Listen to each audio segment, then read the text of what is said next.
Hello everyone, আসসালামু আলাইকুম। New একটা ভিডিও দেখার জন্য আপনাদেরকে ওয়েলকাম জানাচ্ছি।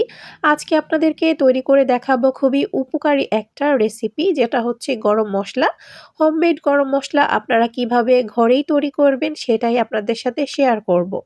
আপনার রান্নাকে আরও বেশি সুস্বাদু করার জন্য অবশ্যই এভাবে তৈরি করে রেখে দিতে পারেন। চলুন দেখে আসি। প্রথমেই হচ্ছে আমি একটা পাইপেন নিয়ে নিলাম। এর মধ্যে প্রথমেই নিয়ে নিচ্ছি এলাচ। এখানে ১৫ থেকে ১৮ টার মতো এলাচ হবে। এরপর নিয়ে নিলাম আমি তেজপাতা ৩ টা। চুলা কিন্তু এখনো জ্বালাই নাই আমি। জাস্ট হচ্ছে সবগুলা মসলা প্রথমে নিয়ে নিচ্ছি। এরপর দিয়ে দিলাম কয়েক টুকরা দারচিনি। এরপর দিয়ে দিলাম কয়েকটা লং। ৬ থেকে ৮ টার মতো হবে। এরপর দিয়ে দিচ্ছি হচ্ছে মৌরি ২ টেবিল স্পুন। এরপর হচ্ছে দিয়ে দিচ্ছি আমি জিরা, সেটা আমি ১.৫ চামচের মতো হবে। এরপর হচ্ছে দিয়ে দিচ্ছি গোলমরিচ, এখানে ফ্রাই হচ্ছে ২০ থেকে ২৫ টার মতো হবে। এরপর দিয়ে দিচ্ছি ১ টুকরা জয়ত্রী, সেটা আমি ছোট সাইজের ১ টুকরা ইউজ করেছি। এরপর দিয়ে দিচ্ছি আমি জয়ফল, সেটাও আমি ছোট, ছোট ২ টা টুকরা ইউজ করেছি।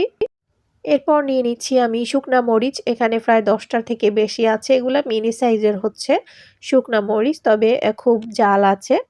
যেই মসলাগুলাতে বেশি ফ্লেভারের হয়, স্ট্রং ফ্লেভারের হয়, সেই মসলাগুলো আমি কম ইউজ করেছি। আপনারা দেখতেই পেয়েছেন জয়ফল, জয়ত্রী কিন্তু খুবই কম। তারপর আরেকটা হচ্ছে লং, সেটাতেও কিন্তু খুব স্মেল হয় অনেক বেশি। তো যেইগুলা হচ্ছে স্ট্রং ফ্লেভারের সেগুলা হচ্ছে আপনারা খুবই কম পরিমাণে নিতে হবে। তো আমি কতটুকু নিয়েছি সবকিছু আপনাদেরকে খুব ভালো করে আমি দেখিয়ে দিয়েছি। এখন হচ্ছে আমি চুলাটা জ্বালিয়ে দিয়েছি। তারপর হচ্ছে খুবই অল্প আঁচে এগুলাকে আমি হালকা কিছুক্ষণের জন্য একটু টেলে নিব। খুব বেশি কিন্তু এগুলাকে টেলে নেওয়ার প্রয়োজন নেই। জাস্ট হালকা কিছুক্ষণ একটু টেলে নিলেই কিন্তু হয়ে যাবে। বড়, বড় মসলাগুলাকে হচ্ছে আমি ভেঙে একটু ছোট, ছোট টুকরা করে নিচ্ছি। যেমন হচ্ছে তেজপাতা, তারপর হচ্ছে দারচিনি। এগুলাকে একটু ছোট করে দিলে হচ্ছে যখন আমি এগুলাকে ব্লেন্ড করব, খুবই ইজি ভাবে এগুলা ভালো মতো ব্লেন্ড হয়ে যাবে।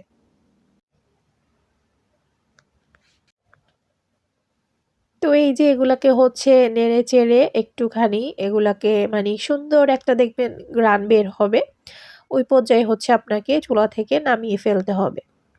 আমি যেটা যে পরিমাণে নিয়েছি আপনারা আরো বেশি বানাতে চাইলে ডাবল করে দিবেন। এখন হচ্ছে আমার মসলাগুলা ভাজা হয়ে গিয়েছে, আর বেশি ভাজার কিন্তু প্রয়োজন নেই, নয়তোবা এগুলা আবার পুড়ে যেতে পারে। এখন হচ্ছে আমি এগুলাকে চুলা থেকে নামিয়ে ফেলবো। আমি হচ্ছে এরকম টাইপের একটা ব্লেন্ডার ইউজ করতেছি। এগুলাকে গ্রাইন্ডারও বলে মেবি। তো সবগুলা মসলা একসাথে দেওয়া যাবে না। আমি হচ্ছে এখন হাফটা দিয়ে দিচ্ছি। হাফ মসলাটা আমি প্রথমে ব্লেন্ড করে নিব, তারপর হচ্ছে বাকি হাফটা আমি ব্লেন্ড করে নিব। তো নিয়ে নিলাম, তারপর হচ্ছে আমি ঢাকনাটাকে বন্ধ করে দিচ্ছি। তো এই যে এখন হচ্ছে এগুলাকে ব্লেন্ড করে নিচ্ছি। আর খুবই সুন্দরভাবে কিন্তু এগুলা মসলাটা হয়ে যাবে। আপনাদের কাছে যে টাইপের ব্লেন্ডার, গ্রাইন্ডার থাকবে আপনারা হচ্ছে ওইগুলার মধ্যে মসলাটা করে নিতে পারবেন। তো আমি হচ্ছে আমার বাসার মানে যেইসব স্পাইস গুলা আমি এটার মধ্যেই হচ্ছে ব্লেন্ড করি মসলা টাইপের। একবার হচ্ছে ঢাকনাটা খুলে আমি একটু নেড়েচেড়ে দিলাম যেন সবগুলা মসলা খুব ভালো করে ব্লেন্ড হয়ে যায়।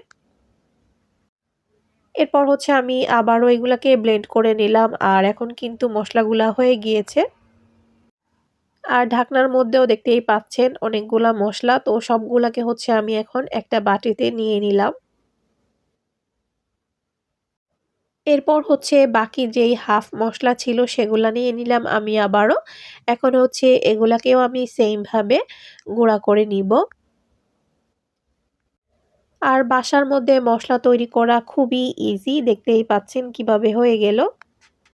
তৈরি হয়ে গেল আমার হোমমেড গরম মসলা। এটা কিন্তু আপনারা যেকোনো টাইপের মাংসতে ইউজ করতে পারবেন স্বাদ বাড়ানোর জন্য।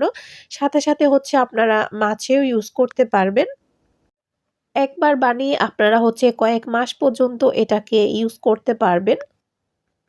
আর দেখতেই পাচ্ছেন কতটা পারফেক্ট ভাবে হয়েছে এইটা। আমি হচ্ছে এভাবে ডিব্বাতে ঢুকিয়ে রেখে দেই। যতদিন পর্যন্ত আমার যায় এরপর হচ্ছে আমি আবার বানিয়ে নিই। আজকের ভিডিওটা এ পর্যন্তই ছিল। সবাই অনেক বেশি ভালো থাকবেন।